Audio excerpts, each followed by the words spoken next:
Mu Rwanda abanyagihugu bo mu karere ka Rubavu bahuye n'imyuzure mu kwezi guheze ntibagira ayo bacira nayo bamira, ni nyuma y'aho ubuyobozi bufatiye ingingo basaba kuva mu buraro bw'agategekanyo bari babaye barashirwamo. Nyine urumva tumeze nk'imbobo nk'abantu batagira aho babarizwa, turi kurara hanze abapolisi bakatwirukaho ngo nitugende. Nkanjye ndatwite kuba ndi kurara ku muhanda, imbeho ya nijoro iri kuza igahita yirukankira mu nda, ngumva uburwayi buri kurushaho kwiyongera kuko nari mfite. Ijwi ry'Amerika amakuru y'ijya nino ku isi aracabandanya ay'intambara ya Ukraine n'Uburusiya. Inzego z'ubutegetsi bw'Uburusiya zatangaje no munsi ku bisasu ingabo za Ukraine zamijaguye mu karere ka Luhansk mu burasirazuba bw'ico gihugu, vyahitanye abantu 5 bikomeretsa abandi 19. Igisirikare ca Ukraine ntaco kiravuga kuri ibi vyagirije vy'Uburusiya, gusa twibutse ko Ukraine idakunze kwigamba ku mugaragaro ibitero iba yagavye mu Burusiya. Geoffrey Mutagoma. Igice kinini cy'akarere ka Luhansk harimo ibyo bisasu byaguye kigenzurwa n'ingabo z'Uburusiya bwahigaruriye umwaka ushize mu gikorwa cyanenzwe cyane n'amahanga. Ingabo z'Uburusiya zatangaje ko ibisasu by'ingabo za Ukraine ari ibyo mu bwoko bwa rokete zitwa HIMARS zatanzwe na Leta Zunze Ubumwe za Amerika. Uburusiya bwavuze ko byaguye ahororerwa inkoko mu gace k'icyaro cyitwa Kaparti. Uko intambara hagati y'Uburusiya na Ukraine igenda irushaho gutinda, ni kubwoba ko ikibazo gituruka kuri nucleaire gishobora kuvuka. Umuyobozi mukuru w'ikigo mpuzamahanga gishinzwe kugena no kugenzura imikoreshereze ya nucleaire, Rafael Grossi, yatangaje ko kugeza ubu isi yagize amahirwe ko nta mpanuka ya nucleaire yari yaba kuva intambara itangiye. Yashyizeho amahame 5 agenewe gufasha kurinda ikigo cya nucleaire kinini kurusha ibindi mu Burayi gisanzwe kiri i Zaporizhia muri Ukraine. Imbere y'inama ishinzwe amahoro ku isi y'umuryango w'abibumbye yavuze ko ari ingenzi kubahiriza aya mahame kugira ngo isi idahura n'akaga. Aya mahame arimo kwiyemeza kutagaba igitero giturutse kuri iki kigo cyangwa kikigambiriye, kutagikoresha nk'ububiko bw'intwaro ziremereye cyangwa indiri y'abasirikare, kudahungabanya isoko y'umuriro w'amashanyarazi ukigana, no kurinda imiterere n'imikorere yacyo. Yavuze ko kudakora ibyo bishobora gukurura akaga gakomeye. Tuje rero mu Rwanda naho aho abanyagihugu mu karere ka Rubavu baheruka guhura n'ibiza mu kwezi guheze batabaza leta inyuma yuko bamwe muri bo basabwe n'ubuyobozi kurara hanze, abandi bakaba batakibona ivyo bafungura. Mugenzi wacu Gloria Tuyishime yabagendeye bamutura amaganya yabo. Batwirukanye saa 4 n'igice za ninjoro tugumya dusaba imbabazi barabya. Ni abaturage baherutse kugirwaho ingaruka n'ibiza maze bagasenyerwa amazu ndetse n'ibyabo bikahatikirira. Bakomeje kujya bafashirizwa amasite bahabwa ibyibanze nk'uko guverinoma y'u Rwanda yabibasezeranyije. Benshi muri aba ntacyo basigaranye. Icyakora nyuma y'uko aba baturage bageze muri aya masite ntibyoroheye benshi mu bagore bari bafite abana bato n'abatwite. Muri bo hari abatangiye guhura n'indwara zituruka ku mirire mibi n'izituruka ku mwanda nk'uko bamwe muri bo babyemeza. Ibi byatumye bamwe bahitamo guhunga amasite. Kandi twe batubwiye ati ko abana bagwaraga diyari, baratubwira ati ahantu yabagiye gucumbika nagenda abagiye gucumbika. Umwana wanjye yararwaye diyare, hari batangiye no kuzana abandi baturutse mu tundi turere. Icyakora si icyemezo bifatiye ubwabo gusa. Benshi muri bo bavuga ko banabishishikarijwe n'umuyobozi w'agateganyo w'akarere ka Rubavu Bwana Deogratias Nzabonima. Aba tutashatse gutangaza imyirondoro babyemeje. Uriya meya uriya w'agateganyo niwe watanze iryo tegeko, none ejo yatubwiye ngo nidusubire ngo mu mirenge ngo ba mudugudu ngo nibajya baremeza ko dukwiye gufashwa. Tubona nyine indwara zitangiye kuba nyinshi. Meya araza aravuga ati abantu bashaka kuba bafite ahantu baba bagiye, kuko murabona abantu babaye benshi, mube mugiye babacumbikire mu miryango yanyu. Inkunga niza muzazibona nk'uko abandi bazibona. Nk'uko Bwana Nzabonima yabitangaje kuwa 5 w'iki cyumweru gishize mu nama n'abanyamakuru, abaturage bari basanzwe bacumbitse nibo kuri ubu bari guhabwa inkunga y'amafaranga 150 by'amanyarwanda na bimwe mu biribwa ngo bave mu masite maze bajye kwicumbikira. Icyakora ushinzwe imibereho myiza y'abaturage Ishimwe Pacifique we mu gisa n'imyigaragambyo yabaye ku munsi wo ku cyumweru yumvikanishaga ko abaturage bagiye ku bushake bwabo maze abaturage niko kumutera utwatsi. Hari abari bacumbitse mu baturanyi no mu miryango bari bagarutse ngo bahabwe inkunga nk'abandi. Ubuyobozi bubatera utwatsi niko kurara hanze kwa bamwe. Mwaraye ku muhanda. Twaraye ku muhanda. babirukanye ryari? Batwirukanye saa 4 n'igice za ninjoro, tugumya dusaba imbabazi barabyanga. Bigeze saa 5 n'igice nibwo twasohotse ku ngufu. Tugeze hanze umupolisi twasanze ruguru gatoya niwe atubwiye ati muhavuriye iki. Nyine urumva tumeze nk'imbobo nk'abantu batagira aho babarizwa. Turukurara hanze abapolisi bakatwirukaho ngo nitugende ngo dugiye twabaga, kandi ahantu twabaga baratwirukanye. Uyu mugore tutashatse gutangaza imyirondoro nawe atwita inda y'amezi agera muri 7. Nkanjye ndatwite kuba ndi kurara ku muhanda, imbeho ya nijoro iri kuza igahita yirukankira mu nda, ngumva uburwayi buri kurushaho kwiyongera kuko nari mfite. Ndi kurara hanze, ubwo no kurya nyine uri kubona kurya, ntabwo waba uri kurara hanze ngo ubone icyo kurya. Ubwo icyo kurya ntabwo kiri kuboneka, kuryama hanze nyine uri kumva hanze ntiwavuga ngo uraryama wisanzuye ngo ubone icyo kwiyorosa, ngo ubone icyo kuryama. Uyu nawe ntaza aho kwerekeza. Ngewe ukuntu mbayeho ndi kugenda, maze iminsi ndara ku muhanda, ubwo utambutse nkamusaba n'igiceri cy'ijana kugira ndebe ko nabona n'irindazi ry'umwana uko aripundiza. Muri uru ruhuri rw'ibibazo by'abaturage bigaragara ko ubuyobozi budashaka ko bijya ahagaragara, kuko kuri iki cyumweru umunyamakuru w'Ijwi ry'Amerika yashatse gusibirwa amajwi n'umwe mu bayobozi mu nzego z'ibanze ubwo yaragiye gukurikirana iyi nkuru. Kugeza ubu kandi amakuru yizewe agera ku Ijwi ry'Amerika avuga ko bamwe mu bagarutse gusaba ubufasha leta bakusanyirijwe ahantu hamwe batemerewe gusohoka, bari kurara hasi ndetse ngo bari kurya ibyo abandi basigaje. Ijwi ry'Amerika ntibyayikundiye kwivugana n'ubuyobozi bw'aka karere ngo agire icyo atangaza. Icyakora leta y'u Rwanda yo igakomeza kwizeza ubufasha abaturage bagizweho ingaruka n'ibiza. Mu cyumweru gishize guverinoma yatangaje ko amaze gutangwa nk'imfashanyo ku bahuye n'ibiza akabakaba miliyoni 700. Gusa abaturage bo muri site y'Inyemeramihigo bo batekereza ko ubuyobozi budashaka ko imfashanyo ibageraho nk'uko yageze ku bandi. Mu byumweru 2 bishize wari umuyobozi w'akarere ka Rubavu Bwana Ildefonse Kambogo yirukanwe ku mirimo ye azira kutita ku bahuye n'ibiza. Gloria Tuyishime, Ijwi ry'Amerika, i Rubavu. Muri Kenya naho igipolisi cyagirizwa kuba caragize uruhara mu iyicwa ry'abantu 12 barimwo abana 2 baba bariciye mu myiyerekano y'abatavuga rumwe na leta yabaye mu kwezi kwa gatatu kuno mwaka. Ino nkuru yatangajwe n'amashirahamwe 2 aharanira agateka kazina muntu kw'isi, ayo nayo ni Human Rights Watch na Amnesty International. Fidel Niyongabo arabandanya ino nkuru.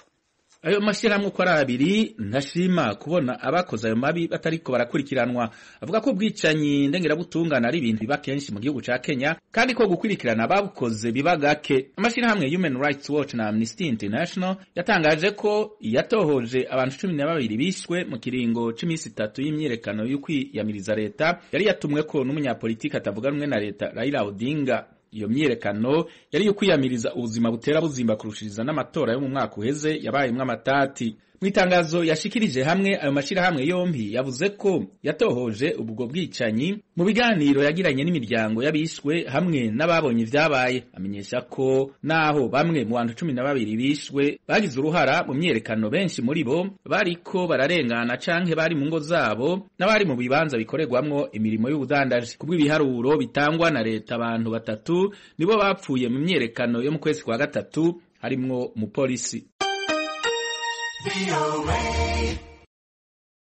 Ijwi ry'Amerika, Washington DC, mu Kirundi no mu Kinyarwanda. Ku ruhande rwa Israel na Palestina, ibisasu vyahitanye abarwanyi b'Abanyapalestina 5 hafi y'umupaka wa Libani na Syria. Ejo ni Mukankusi arakomeza ino nkuru.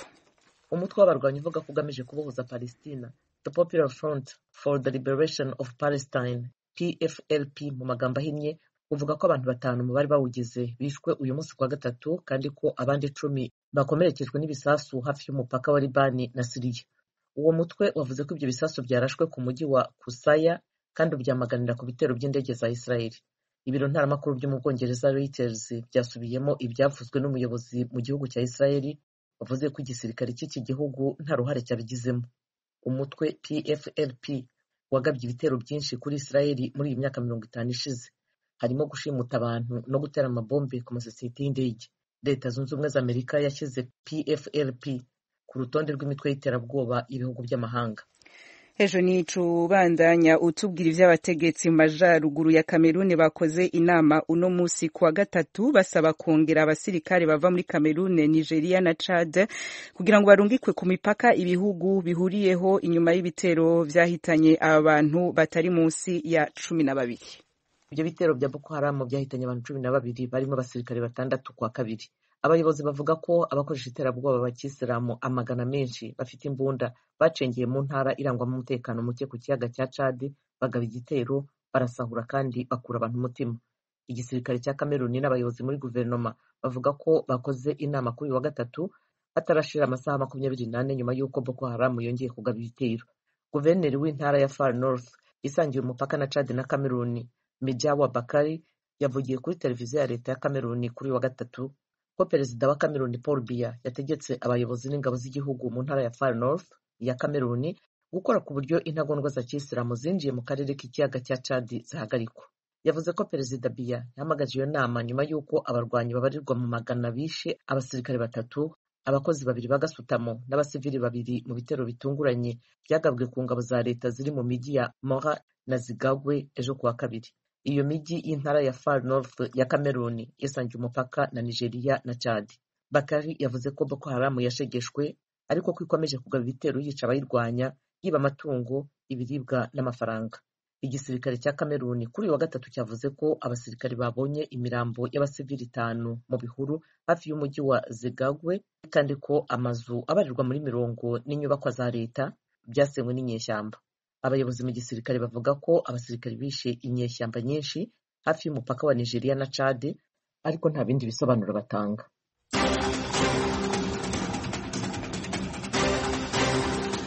Reka nshimire bagenzanje ku makuru baduteguriye bakaba baheje kudushikiriza irya nino ku isi haba muri Afrika no ku yindi migabane yo mwumvise n'ayandi mushaka kongera kuyasanga kuri wezi 3 akaburungu radio yacu VOA@com, adresse ya YouTube yacu, Instagram, Facebook na Twitter ni VOA radio yacu. Mukanya tuja ku makuru avugwa mu karere k'ibiyaga bigari vya Afrika.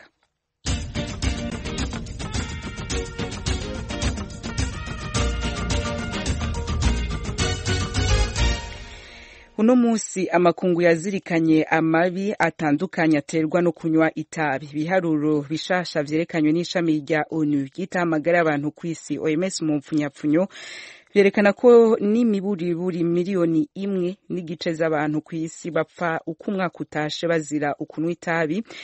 Mu Burundi muri kino gihe ibiharuro vyerekana ko abanywa itabi baguma bagabanuka, abenshi mu bakirinwa barenze imyaka 40. Inkuru y'Ijwi ry'Amerika yateguye ifatikanije n'abakunzi bayo mu gihugu c'u Burundi. Reka tuyisomerwe n'umumenyesha makuru wacu ari mu Rwanda, Thierry Ndayishimiye.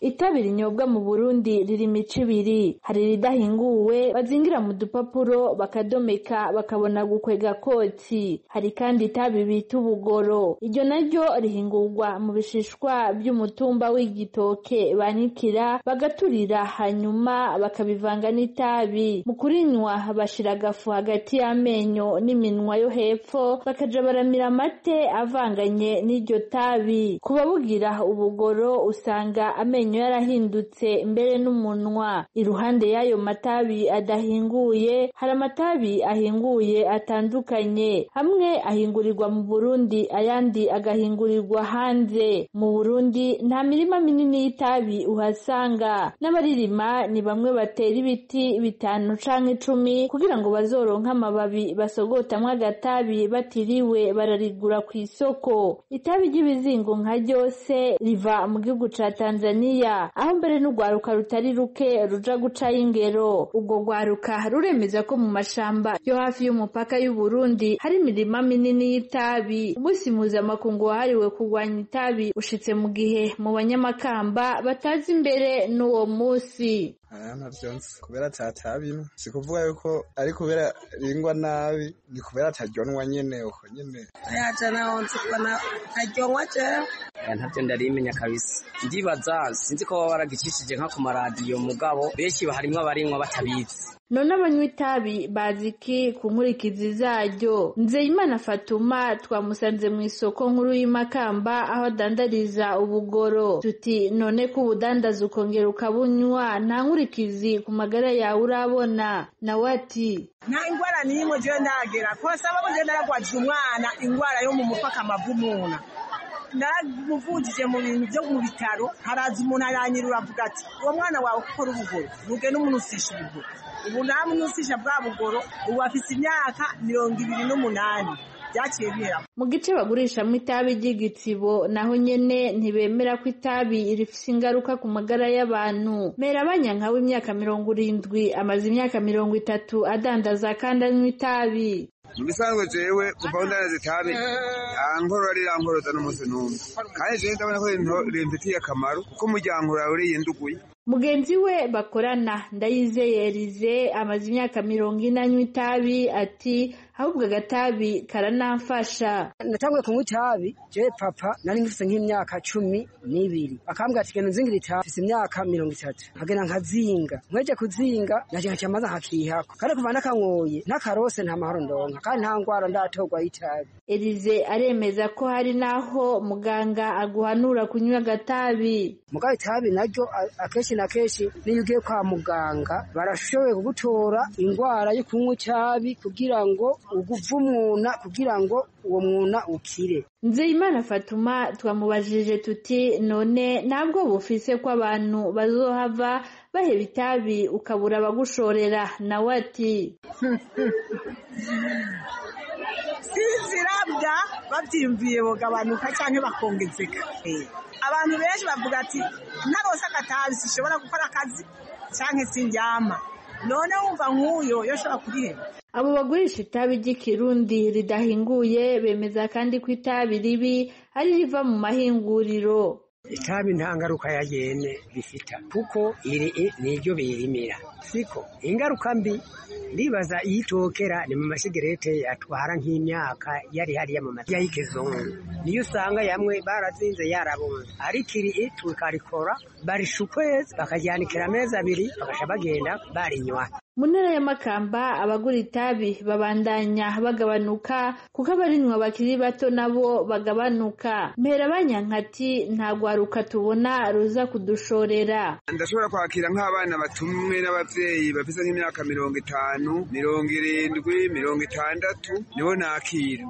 Ariko abo bana baza kurigura baba batumwe n'abavyeyi ntajyo banywa nk'ufise imyaka 15 canke 20 ntajyanywa. Ndayizeye Elize yibaza ko itabi ry'igitsibo ritabangu kira ugwaruka. Eka ugwaruka gwikunaho ngo urumva ngo ribagita ngo nituntu mbombeke ngo mukuru tsinga timanza kwicara bagaca bigomera ngo bapfunga fresh ngai kwavuze bati kubera dukenye tuguma twinywera iri dukura mu miramiko 3 cankine. Mu ijambo ryashikirijwe n'umushikiranganje w'amagara y'abantu no kurwanya sida kuri uno munsi wahariwe kurwanya itabi ashikiriza ko kurima itabi byonona ubuzima bw'abarinywa nabo baritumurira ko bitera ingaruka mbi nyinshi harimo indwara za kansere yo mu mahaha, mu muhogo, yo mu gwagasha, amafyigo, agasabo k'umwanda muto, igitereko, mu kanwa no kuminwa. Umushikiranganje w'amagara y'abantu muganga Sylvain Nzeyimana amenyesha kandi ko kunywa itabi bihungabanya ibidukikije kuko hakoreshwa amazi y'umurengera, amashamba agahonywa kugira ngo haboneke aho barima itabi bigatuma n'ibigega by'amazi yo mu kuzimu bihungabana. Ihimbazwa rero ry'umunsi wahariwe kurwanya itabi n'akaryo ko guhamagarira ibihugu guhindura uburyo bwakoreshwa mu kuririma bugashirwa mu burimyi bw'ibifungurwa bifitiye akamaro abantu. Umushikiranganje w'amagara y'abantu atera akama abarundi guhagarika kurima, kudandaza no kunywa itabi kugira ngo amagara y'abarundi abe meza.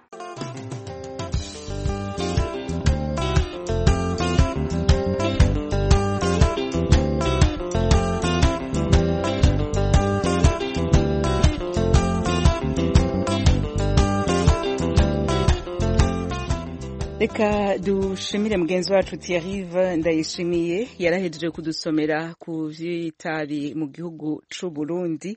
Tukivuga rero kuri uno musi wo kunwa itabi nukuzirikana amabi si umunsi wo kunwa itabi mu ntunge mu mbura, ni umunsi wo kuzirikana amabi aterwa n'itabi. Mu gihugu c'u Rwanda hari bamwe mu banyagihugu basaba ko itegeko ribuza kunywera itabi ku mugaragaro rikurikizwa kuko bibangamira ubuzima bwabo. Ni mu nkuru ya mugenzi wacu Gloria Tuyishime. Ikigo cy'igihugu cyita ku buzima OMS gitangaza ko nibura buri mwaka abantu bagera kuri miliyoni 8 bapfa bazize kunywa itabi. Iyi mibare igaragaza ko abarenga miliyoni bataba barinywa ariko bakicwa n'umwotsi uturuka mu barikoresha. Mu Rwanda naho imibare y'ikigo gitanga amakuru ku bijyanye n'itabi Tobacco Atlas yo mu 2015 igaragaza ko nibura abantu barenga 300,000 biganjemo abagabo banywa itabi buri munsi, benshi bananywera mu ruhame nk'uko bigaragara iyo usuye uduce dutandukanye. Icyakora ibi bihabanye n'itegeko nimero 8 akarongo kaberamye 2013 ryo ku itariki ya 1 Werurwe 2013 ribuza kunywera itabi mu ruhame, ahakorerwa akazi cyangwa ahahurira abantu benshi nko mu nyubako zikorerwamo, mu rukiko n'aharukikije, mu nganda, mu cyumba rusange cyerekanirwamo filimi, ikinamico na video, mu bitaro, amavuriro n'ibindi bigo by'ubuvuzi n'ahandi. Byiringiro Jean Elise ni umuturage wo mu mujyi wa Kigali twaganiriye. Kuri we ngo kunywa itabi ntibimusaba kujya ahiherereye, aratubwira impamvu. Ariko kubera nyine hari uwahanwe bikanyura mu itangazamakuru babonye ko bihanirwa. So rero ni nk'ibi by'itabi naryo kubera ko nta muntu wahanirwa kubera ko yarimwereye mu ruhame ngo bijye kuri social media, niyo mpamvu abantu ari hose umuntu ari nkwe wenda gusa hari abantu bo mu tubari iki cyose ndetse ko mbona televiziyo nyiranyije. Gusa ngo ibi kuri Mutuyimana Marie Chantal wo mu murenge wa Cyanzarwe mu karere ka Rubavu si byiza ku buzima bwe kuko bimugiraho ingaruka. Njye nyine numvaga umutima gusa uzamuka ngumva sinzi ko ndimeze nyine mu mutwe ngabona namera ng'umuntu abatwa n'akaberetwa niko nabivuga. Hari n'igihe nyine tubabona tukaniyicarira wenda karenga kugira ngo ikintu ko kimanze cyahita mu muhanda umuntu abona agende. Iki kibazo Mutuyimana ahura nacyo agisangiye n'umubyeyi Aisha wo mu murenge wa Gisenyi. Nubaho babikubangamiye uramwotsi urakubangamira kuko ushobora no kukuriramo indwara wowe utarinywa kandi kubera uramwotsi ushobora kugutera indwara. Aba baturage bombi basanga ibihano biteganyijwe kuri iri tegeko biramutse bishyizwe mu bikorwa byabafasha kurinda ubuzima bwabo. Byadufasha byakumira indwara zituruka muri ibyo byose. Byafasha benshi nese n'umwe ni babiri byafasha ni benshi. Nese nga guca umuntu wanyweye itabi mu kimwe nga bino by'urumogi uzi ko umuntu byamutera ikibazo byamutera ikibazo kubera ko aba yayobye. Yakoze. Dogiteri Nsabyamahoro Emmanuel ashinzwe ibikorwa by'ubuvuzi mu bitaro bya Gisenyi asobanura ko uretse indwara z'ubuhumekero unywa itabi ahura nazo hari n'izindi zishobora kwibasira urikoresha. Indwara zigendanye n'umutima se, indwara zigendanye n'indwara zo mu maraso, indwara z'igihe kirekire z'ibihaha, ibyo byiciro cyane cyane. Mu ndwara zigendanye n'umutima rero cyane itabi iyo rinyweye igihe kirekire birashobora gutera indwara y'umuvuduko w'amaraso bita hypertension. Hanyuma hypertension nayo irashobora guteza ibindi bibazo, yaba ari indwara y'umutima nyirizina cyangwa kigatera ibibazo byinshi. Urumva ko ni ikintu kitari cyiza. Umuganga asaba abarikoresha kurireka nubwo biba bisa n'ibitoroshye kubera akamenyero. Atanga inama z'uburyo byakorwamo. Kureka itabi ni process, ni ukuvuga ngo bigenda buhoro kugeza uburyo niba ari doze wafataga ari 2, 3, 4, 5 ugenda ugabanya kugeza igihe utakirishaka. Ni ukuvuga ngo byaba byiza umuntu ari wigenzuye amaze kumva ububi bw'itabi, amaze gusobanukirwa ingaruka zirimo, agafata umwanzuro agatera intambwe akagera kure y'ahantu baricururiza, ahantu riri. Ni ukuvuga ngo ntaribone kenshi, yanarishaka ribura cyangwa agira gute. Twashatse kuvugana n'umuvugizi wa polisi mu Rwanda John Bosco Kabera ngo atubwire impamvu ibiteganywa n'itegeko ryo kunywera itabi mu ruhame bidakurikizwa, ntiyadusubiza. Ingingo ya 13 y'itegeko ribuza kunywera itabi mu ruhame riteganya ko mu gihe hatubahirijwe itangazo nyiri inyubako cyangwa ucunga inzu yatanze rijyanye no kutanywera itabi mu ruhame cyangwa atabigenewe havugwa mu ngingo ya 11 y'iri tegeko ashobora guhita amufatira icyemezo cyo gusaba uwo muntu guhita ahagarika kunywa itabi no kumwereka ahabugenewe no kwitabaza inzego z'umutekano iyo uwo muntu yanze gukurikiza ayo mabwiriza. Uretse ingaruka z'indwara zitandukanye ukoresha itabi ashobora guhura nazo, bishobora no kuzana amakimbirane ndetse bigateza ubukene mu muryango. Inzobere mu buzima zivuga ko itabi mu Rwanda riramutse ricitse burundu byagabanya ifu ziterwa n'indwara z'umuvuduko w'amaraso n'izindi. Gusa ku rundi ruhande ibi bisa naho bidashoboka ku gihugu cy'u Rwanda kuko kigemura ndetse kigakura umusoro mu ikoreshwa ndetse n'ihingwa ry'itabi. Muri raporo y'ikigo cy'imisoro n'amahoro igaragaza ko mu mwaka wa 2013-2014 itabi ryinjije u Rwanda imisoro ingana miliyari 5. Mu mwaka wa 2014-2015 ayo mafaranga yarazamutse agera kuri miliyari 5, naho mu 2015-2016 amafaranga itabi ryinjiriza u Rwanda yageze kuri miliyari 7. Kugeza ubu kandi umubare w'abapfa bazize itabi ni munini kuruta abapfa bavuka, abicwa na sida ndetse n'abiyahura. Kugeza ubu mu Rwanda itabi rigeze ku mafaranga y'u Rwanda 150. Gloria Tuyishime, Ijwi rya Amerika. Gloria Tuyishime tugukengurukire. Nari nabice ku masonga nkitangura inama idasanzwe y'abakuru b'ibihugu yatangaje ko yabereye mu gihugu c'u Burundi, yatangaje ko Republika Demokarasi ya Kongo yemeye kongera ikiringo inteko zo mu muryango wa EAC ziri mu bikorwa byo kugarukana amahoro mu buseruko bwa Kongo. Umumenyesha makuru wacu Eloge Wirikaneza tufitiye ibindi kuri no nkuru.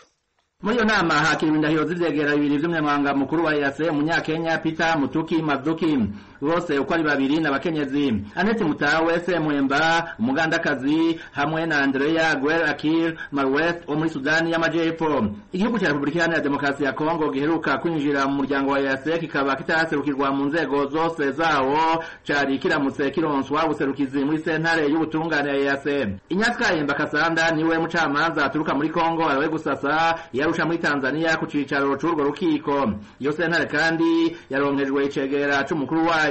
Umunyarwandakazi Anita Mugeni yagiye fatikanya n'umurundi Nestor Kayobera ku burongozi bw'iyo sentare. Umukuru w'igihugu c'u Burundi asanzwe ari we aramutwa umuryango wa EAC muri kino kiringo. Muri make yashimye ukuntu uwo muryango muri iki gihe uri kurafasha cyane kwitaho ibibazo by'umutekano w'abanyagihugu b'ibihugu biwugize.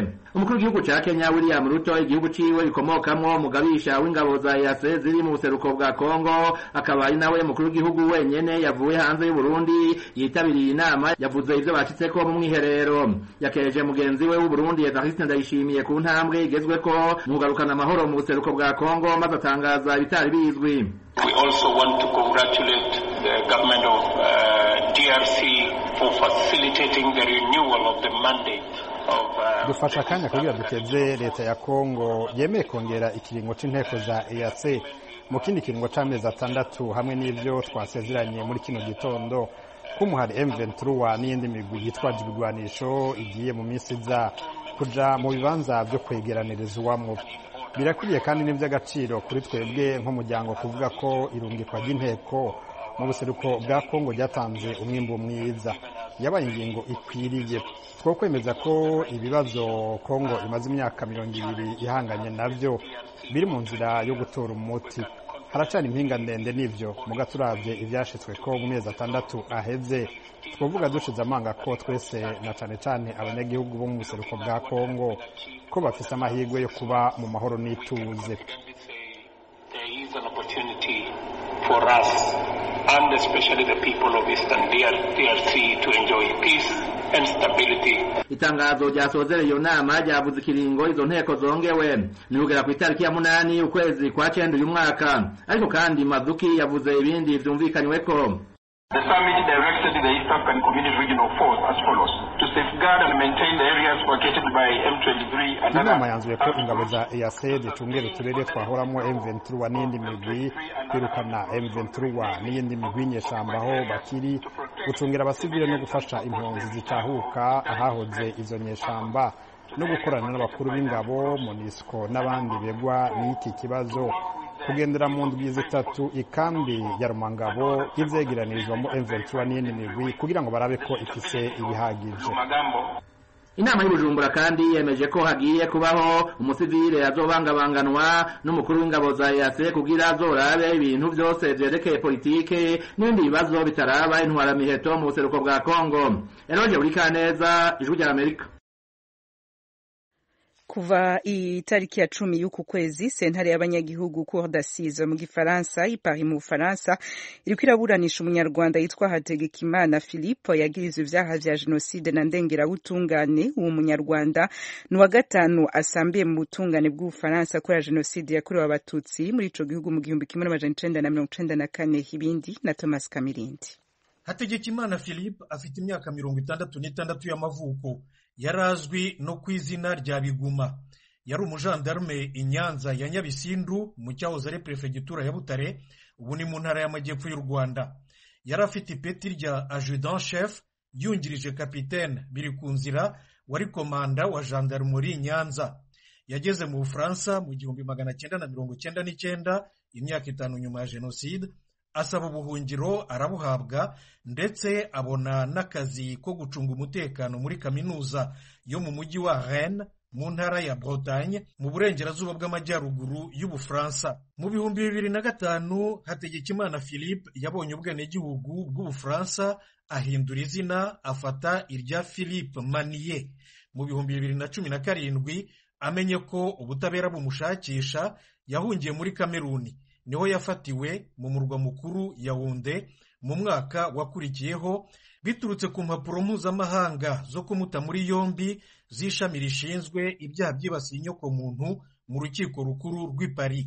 Nazo intandaro yazo ni ikirego cyaturutse ku muryango udaharanira inyungu wiyemeje guhiga abakekwaho ibyaha bya genocide baba mu Bufaransa witwa Collectif des Partis Civils pour le Rwanda, CPCR mu magambo magufi. Kameruni yamushubije Ubufaransa mu 2019. Kuva icyo gihe arafunze by'agateganyo. Umushinjacyaha arega Hategekimana Philippe alias Philippe Manier gutegura no gushyira mu bikorwa genocide, by'umwihariko kwica cyangwa kwicisha Nyagasaza Narcisse wari burugumestre wa komine Ntyazo yari yegeranye na Nyabisindu, umubikira witwaga Mama Augustine n'abandi batutsi barenga 1300 mu byahoze ari komine Nyabisindu, Ntyazo na Rusatira muri Zari Songa by'umwihariko. Hategekimana ahakana ibyaha byose ashinjwa, nyamara biramutse bimuhamye ashobora guhanishwa igifungo cya burundu. Yunganiwe n'abavoka batatu bitwa Emmanuel Altit, Alexis Gage na Fabio Lot. Urukiko rwateganyije kumva abatangabuhamya barenga 100 bo ku mpande zombi, ku ruhande rw'ubushinjacyaha rero no ku ruhande rw'uregwa, abenshi muri bo bavuye mu Rwanda. Ruteganya kandi gupfundikira urubanza mu mpera z'ukwezi kwa gatandatu kuje. Mbere ya Biguma Hategekimana Philippe alias Philippe Manier, ubucamanza bw'Ubufaransa bwaburanishije ibyaha bya genocide ku bandi banyarwanda 4. Mu 2009 urukiko rusesa imanza rw'Ubufaransa rwemeje ku rwego rwo hejuru ari narwo rwa nyuma igihano cyo gufungwa burundu kuri Ngenzi Octavien wahoze ari burugumestre wa komine Kabarondo mu cyahoze ari prefecture ya Kibungo, n'uwo yasimbuye kuri uwo mwanya Barahira Tito wari burugumestre wa Kabarondo kuva mu 1977 kugera mu 1986. Bombi baburanishijwe mu rubanza rumwe. Mu 2018 urukiko rusesa imanza rw'Ubufaransa rwemeje kandi burundu igihano cyo gufungwa imyaka 25 kuri kapitaine wari waravuye ku rugerero Simbikangwa Pascal wahoze ari umwe wakozi bo hejuru b'urwego rw'iperereza rw'u Rwanda rwitwaga Service Central de Renseignement mu Gifaransa.